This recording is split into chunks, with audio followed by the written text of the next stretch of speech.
1년 전 오늘 서울 이태원에서는 그저 주말 축제에 있었던 159명이 목숨을 잃었습니다.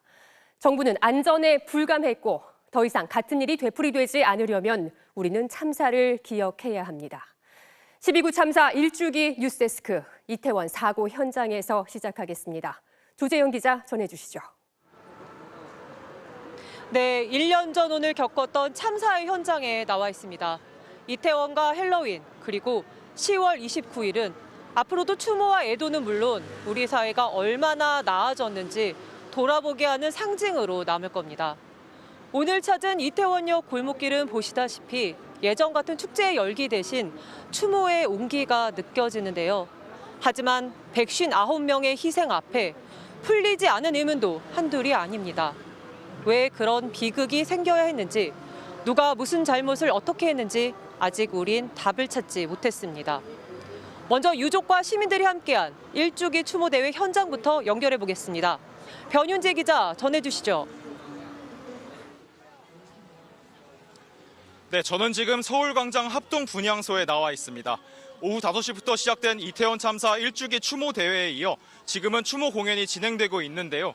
제 뒤로 보이는 합동분향소에도 시민들의 추모 행렬이 길게 이어지고 있습니다. 1주기를 맞아 평소보다 많은 추모객들이 분향소를 찾았습니다. 이태원서부터 같이 거기서 추모식하고 또 이렇게 행진해 왔습니다만은 부끄럽죠. 어른들이 우리가 저 아이들을 저렇게 만든 게 아닌가 하는 그런 반성 내진 저보다 어린 친구들이 그런 일을 계속 당하는 걸 보면서 좀 제가 어른이 된 지 이제 10년도 됐으니까 조금 사회를 위해서 뭔가 해야겠다 싶은 마음이에요. 이정민 유가족협의회 운영위원장의 발언으로 시작된 이번 추모대회에는 주최 측 추산 1만 명, 경찰 측 추산 7천 명이 모였습니다. 이재명 민주당 대표를 비롯해 야당 지도부와 인요한 국민의힘 혁신위원장, 오세훈 서울시장 등 정관계 인사들도 참석했습니다. 그러나 윤석열 대통령을 비롯한 여당 지도부는 오지 않았고 준비된 좌석은 행사 내내 비어 있었습니다. 앞서 참사 현장인 이태원에선 4대 종교 기도회를 시작으로 사전 행사들이 열렸습니다. 유족들은 이태원에서 용산 대통령실을 지나 이곳 서울광장으로 행진했습니다. 행진 도중 대통령실 앞에선 잠시 멈춰 여전히 책임자 처벌과 진상규명이 이뤄지고 있지 않다면서 신속한 특별법 제정을 촉구했습니다. 지금까지 서울광장 합동분향소에서 MBC 뉴스 변윤재입니다. 영문도 모른 채 유족이 됐고 그렇게 꼭 1년을 보낸 분들은 오늘이 남다를 수밖에 없습니다. 자식의 제사상까지 차리게 된 엄마는 또 눈물을 쏟아야 했습니다. 어느 유족의 하루를 재은유 기자가 함께했습니다. 지금도 아들의 방문은 닫혀 있습니다. 주인 없는 방에 적막감이 무서워 못 열어봤다고 합니다.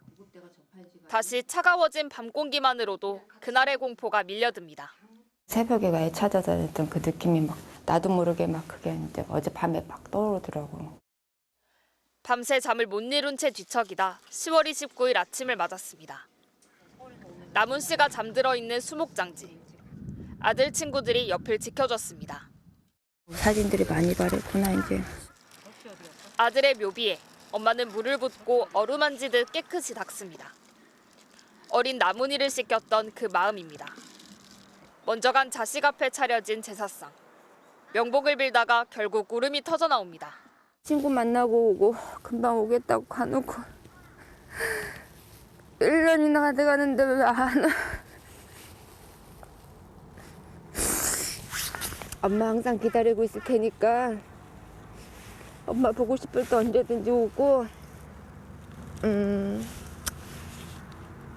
편하게 잘 있어. 장지를 떠나 서울을 향합니다. 같은 처지의 유족들이 차창 밖으로 떠오릅니다. 함께 싸우며 위로했던 버팀목이었습니다. 1년을 길에서 나는 물었다. 근데 대답해주는 놈들은 하나도 없더라. 진짜 노송농성도 해보고 산부일배 뭐 걷기, 국회에 가서 뭐 싸우기도 하고.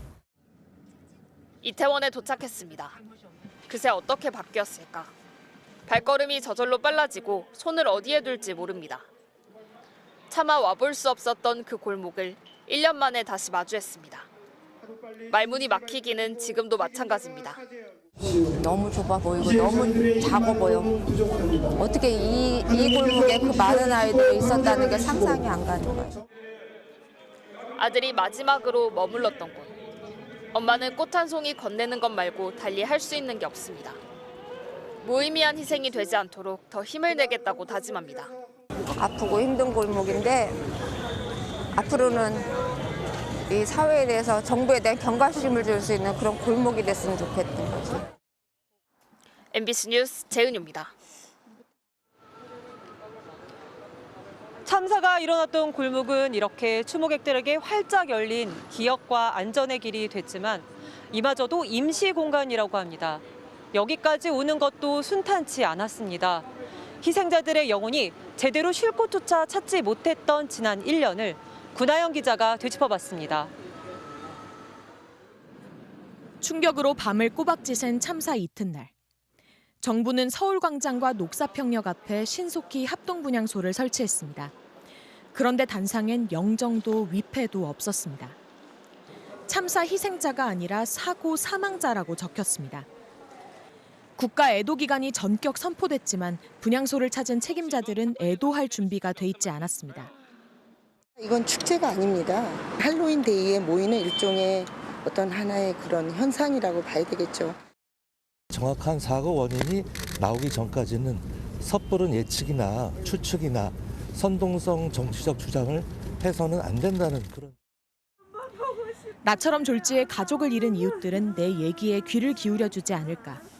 그러나 정부는 연락처 하나 쉽사리 내주지 않았습니다. 슬픔에 오열하던 유족들은 분통함에 눈물이 말랐고 변호사 단체의 도움으로 겨우 한자리에 모였습니다. 참사 25일 만이었습니다. 수소문 끝에 겨우 유족 몇 분을 만날 수 있었습니다. 그것도 아무 지원 없이 무슨 비밀 공작하듯이 말입니다. 유족들이 모이면 안 되는 것입니까? 유족들이 스스로 차린 분향소엔 영정과 위패가 제자리에 있었습니다. 그러자 이번엔 보수단체들의 현수막이 주위를 에워쌌습니다. 고성능 확성기까지 등장해 눈과 귀를 괴롭혔습니다.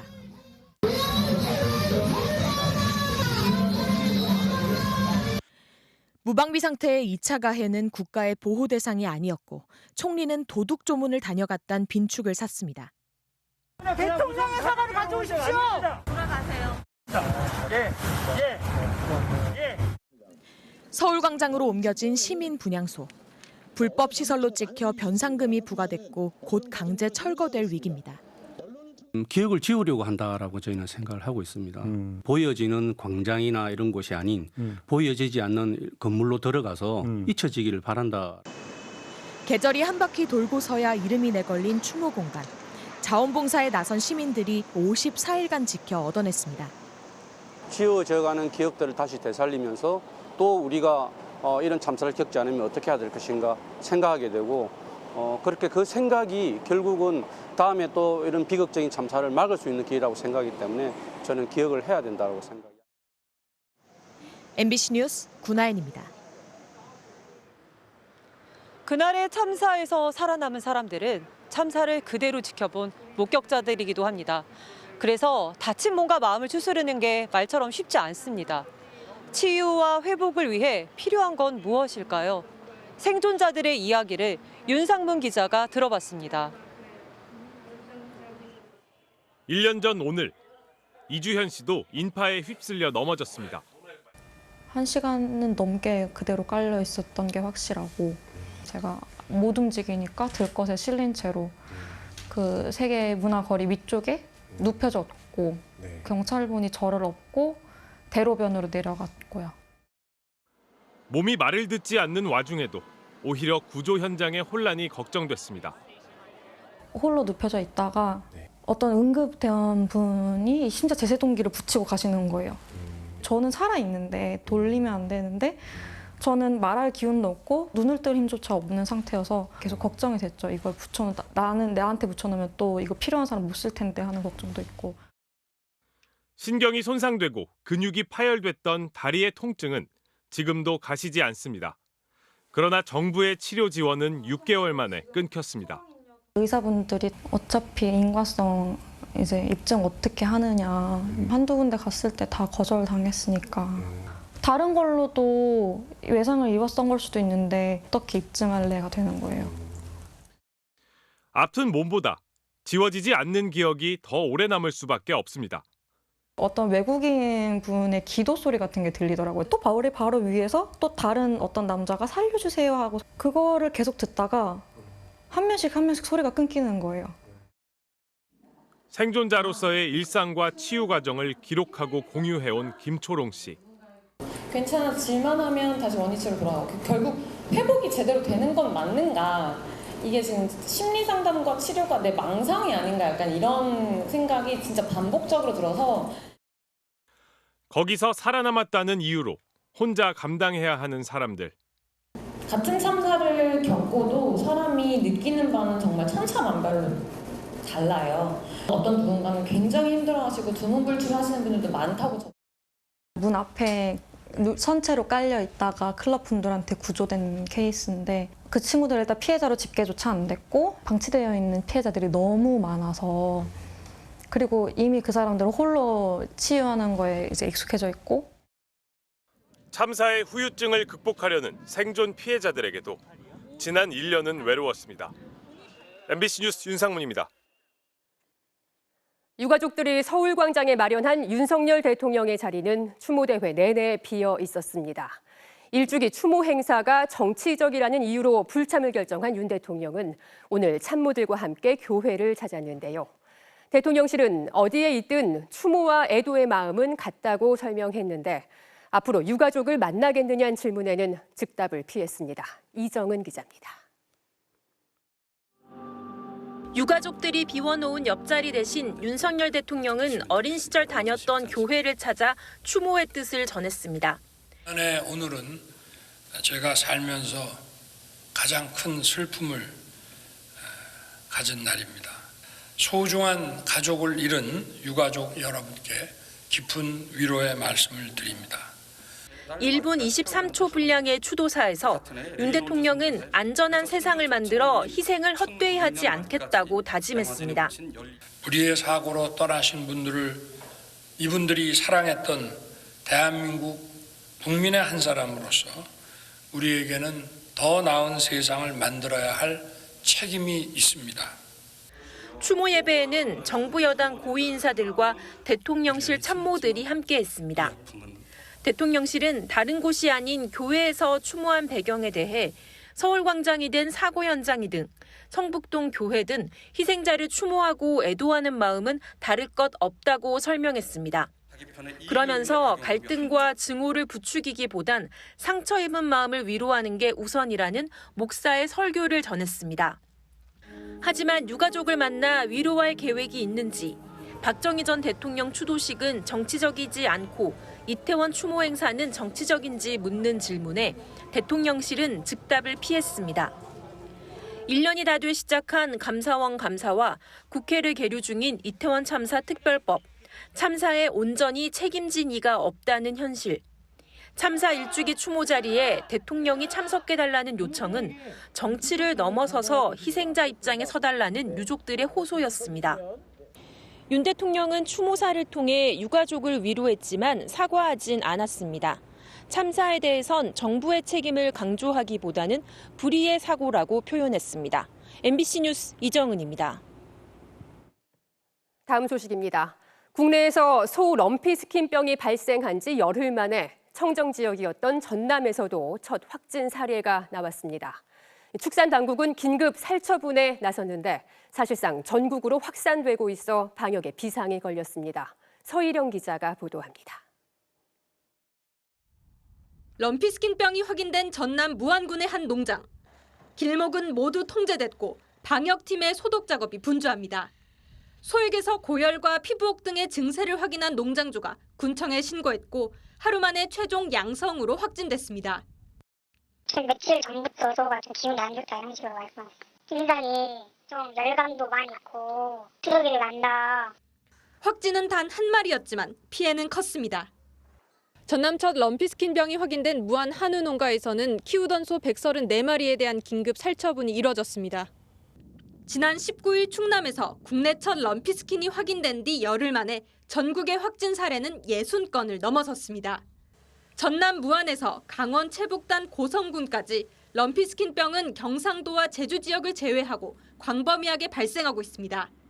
현재까지 살처분했거나 살처분 예정인 한우와 젖소는 4,000마리를 넘었습니다. 전국 지자체들은 추가 확산을 우려해 농장 출입 통제와 차단 방역을 최대로 강화하고 있습니다. 어느 지역도 안심지역이라 할 수 없어요. 서해안 벨트만 위험성이 있는 게 아니고 전 시군 전체 다 위험성이 있습니다. 정부는 오늘 당정 회의를 갖고 백신 접종을 서두를 것을 지시하는 한편 소 럼피스킨병이 국내에서 처음 발생한 만큼 피해 농가에는 살처분 보상금을 전액 지급하기로 했습니다. MBC 뉴스 서유령입니다. 이스라엘의 베냐민 네타냐후 총리가 하마스와의 전쟁이 두 번째 단계에 들어섰다고 발표했습니다. 사실상 지상전이 본격화됐다는 선언으로 보이는데요. 이유경 기자의 보도 먼저 보시고 이어서 이스라엘 현지 연결하겠습니다. 이스라엘은 일주일 전 소규모 지상군 부대를 처음으로 가자지구 안으로 투입했습니다. 이후 이스라엘 지상군의 작전 규모는 계속 확대돼 어제는 가자지구의 지휘소와 대전차 유도탄 발사 원점 등 하마스 목표물 450곳을 타격했습니다. 오늘 새벽까지 이어진 교전에서 박격포탄을 맞은 이스라엘군 장교 한 명이 중상을 입기도 했습니다. 이와 관련해 이스라엘의 네타냐후 총리는 전쟁이 두 번째 단계에 접어들었다면서 이번 전쟁은 이스라엘의 두 번째 독립전쟁이라고 말했습니다.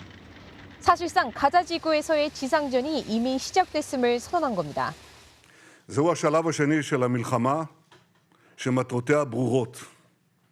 השמדת היכולות הצבאיות והשלטוניות של החמאס והחזרת החטופים הביתה. 그러면서 가자지구에서의 전쟁은 길고 어려울 것이지만 우리는 준비됐다면서 우리는 싸울 것이고 후퇴하지 않을 것이라고 강조했습니다. 갈란트 국방부 장관도 지상과 지하, 육공의 모든 방향에서 하마스를 공격하고 있다며 하마스가 설립 이래 경험해 본 적 없는 공격을 받고 있다고 말했습니다.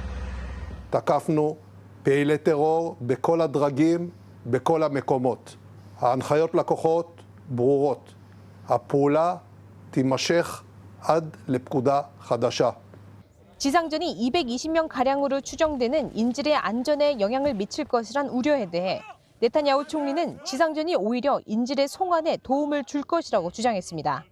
이에 대해 에브라임 라이시 이란 대통령은 유대 민족주의 정권의 범죄가 레드라인을 넘었다며 이것이 모두를 행동하게 만들 수도 있다며 확전 가능성을 경고했습니다. MBC 뉴스 이유경입니다. 네, 이스라엘 현지 나가 있는 이유경 기자 연결해서 더 자세히 들어보겠습니다. 이 기자, 국제사회는 이스라엘이 사실상 지상전을 시작했다 이렇게 평가하고 있는데 당초 예상했던 전면적인 지상군 투입과는 좀 다른 모습입니다. 네, 그렇습니다. 저는 지금 네타냐후 총리의 기자회견이 있었던 이스라엘 텔아비브의 국방부 건물 앞에 나와 있었습니다. 어제 기자회견에서 네타냐후 총리는 침공이나 지상전 같은 단어를 사용하지는 않았는데요. 전면적으로 지상군을 투입하기에는 외교적으로 또 현실적으로 만만치 않은 상황이기 때문입니다. 앞서 유엔 총회에서는 이스라엘과 하마스의 인도적인 휴전을 촉구하는 결의안이 통과됐고 이란 등 중동 국가들의 반발도 심상치 않은 상황입니다. 또 전면적인 침공을 감행할 경우 대규모 인명피해와 인질들의 안전이 크게 위협받는 상황도 고려됐을 것으로 보입니다. 이 때문에 이스라엘은 일시에 화력을 쏟아붓는 전면적 침공 대신 서서히 지상작전을 확대하면서 하마스의 숨통을 조이는 전략을 택했다는 분석이 나오고 있습니다. 현재 이스라엘군은 가자지구 북부 지역 일부의 방어선을 안정적으로 구축하고 이 지역을 장악했다는 언론 보도들도 나오고 있습니다. 지상전이 본격화되면 이 가자지구 주민들의 피해는 당연히 더 커질 수밖에 없고요. 특히 지금 가자지구에 붙잡혀 있는 200명이 넘는 인질들의 안전도 담보할 수 없게 되는 것 아닙니까? 네, 그렇습니다. 어제 기자회견에 앞서서 그 인질들의 가족들이 네타냐후 총리를 면담했는데요. 그 인질들의 가족들은 이번 지상작전 과정을 통해서 인질들이 다치는 것은 아닌가 하는 우려를 나타냈습니다. We don't know that if the whole military operation take all these hostages under consideration, that nobody will be injured. 하마스도 이스라엘 측이 인질 교환을 공식 제안했다고 밝혔습니다. 하마스 측 인질 200여 명과 이스라엘 감옥에 있는 팔레스타인인 6천여 명을 교환하자는 것이었는데요. 이에 대해 네탄야후 총리는 공식 입장을 내놓지 않았습니다.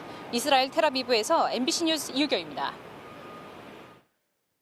강릉 급발진 의심 사고로 손자도 잃고 입건까지도 했던 할머니에 대해 무혐의 결론이 났다는 소식 지난주에 전해드렸습니다. 직접 사고 감정에 나섰던 국립과학수사연구원은 사고의 원인을 정확히 파악하려면 차량 제조사들이 더 많은 자료를 내놔야 한다고 밝혔습니다. 이하라 기자입니다. 굉음을 내며 내달리던 승합차는 공중에 떴다가 추락했습니다. 이 사고로 12살 도영군이 숨졌습니다. 급발진으로 추정되는 이런 사고의 원인을 찾기 위해 사고 직전 5초간의 차 상태가 저장되는 자동차 사고 기록 장치 EDR 분석이 진행됩니다. 국립과학수사연구원이 확보할 수 있는 자료는 EDR에 남아있는 자료뿐입니다. 사고 5초 전, 그 이전의 차 상태는 전자제어 장치 ECU의 소프트웨어가 어떻게 작동했는지 확인해야 하지만 그 결함을 명확히 밝혀낼 수 없습니다.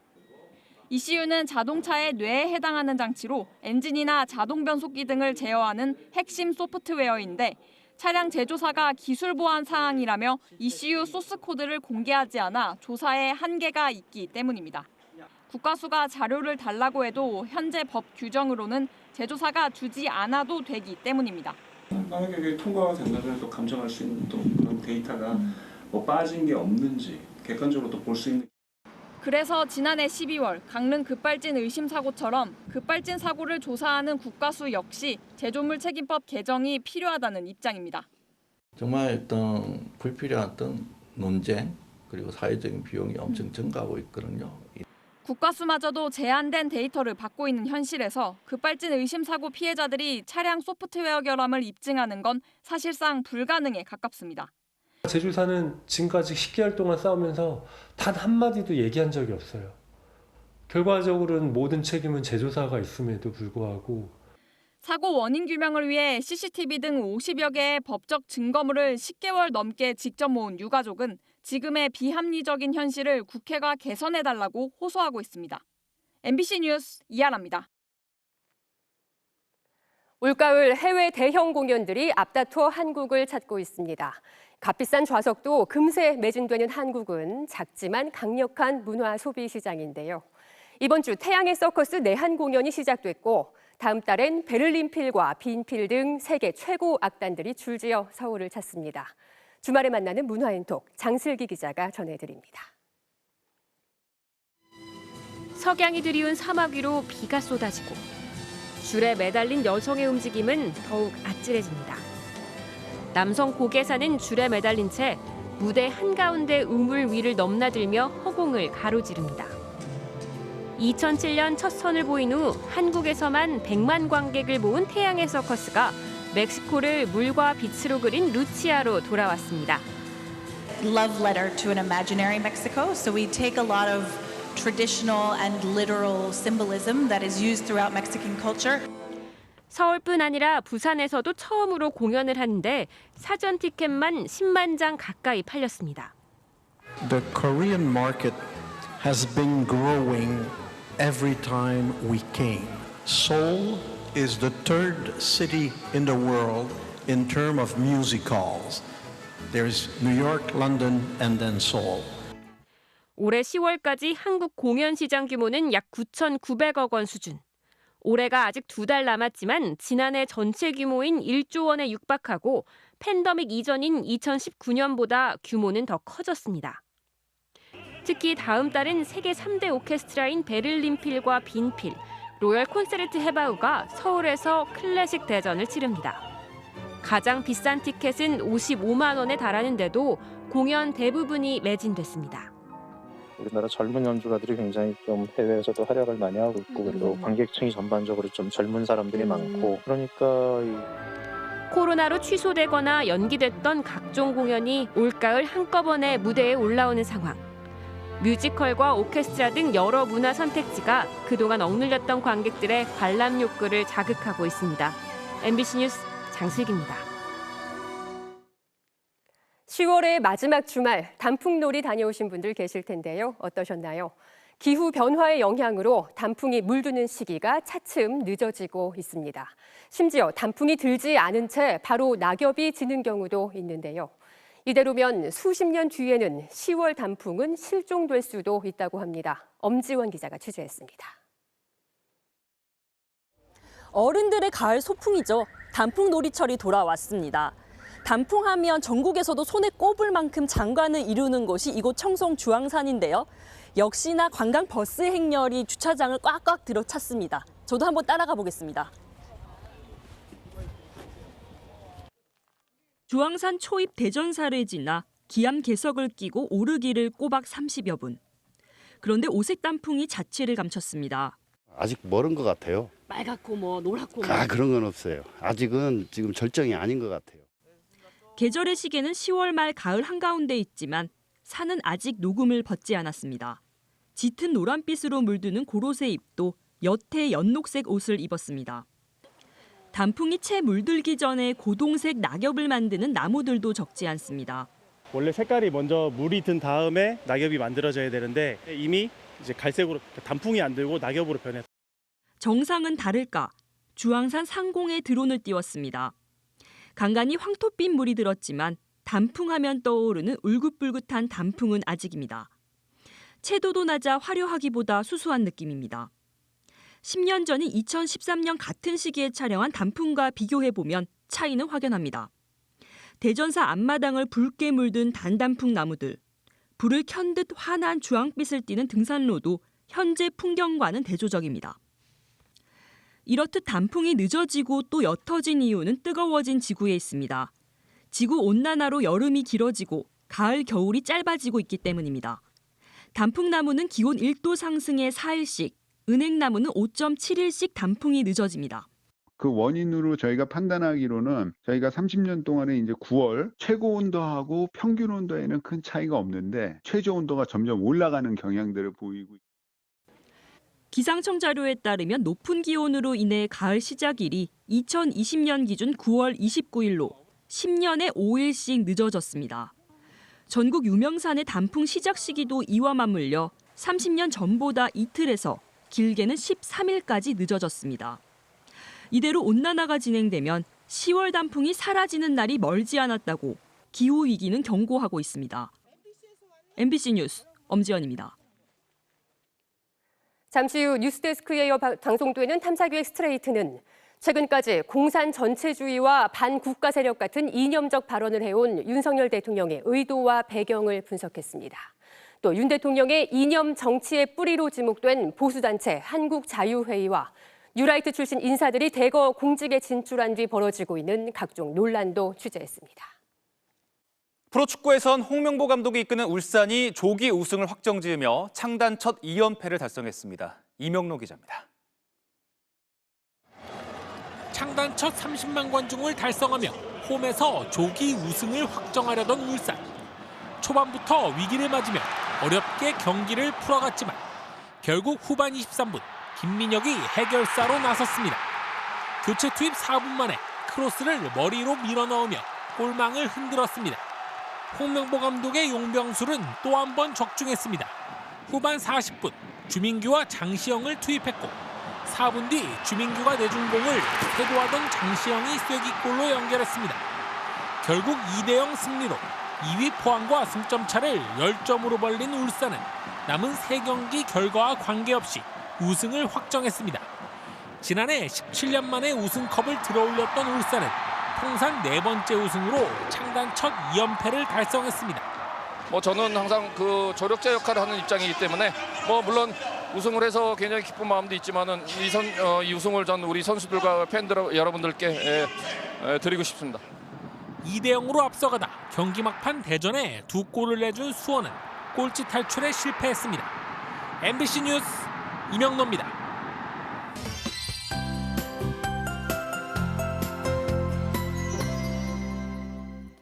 거리마다 가을 정취가 가득한 가운데 날도 온화한 휴일이었죠.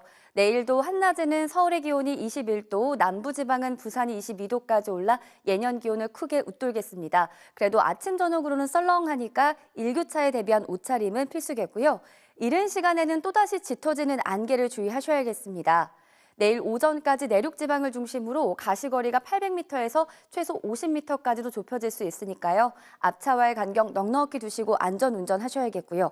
공기질은 대체로 무난하겠지만 수도권과 충남 지방의 경우 대기 정체로 내일 오전까지 미세먼지 농도가 높게 나타날 수 있겠습니다.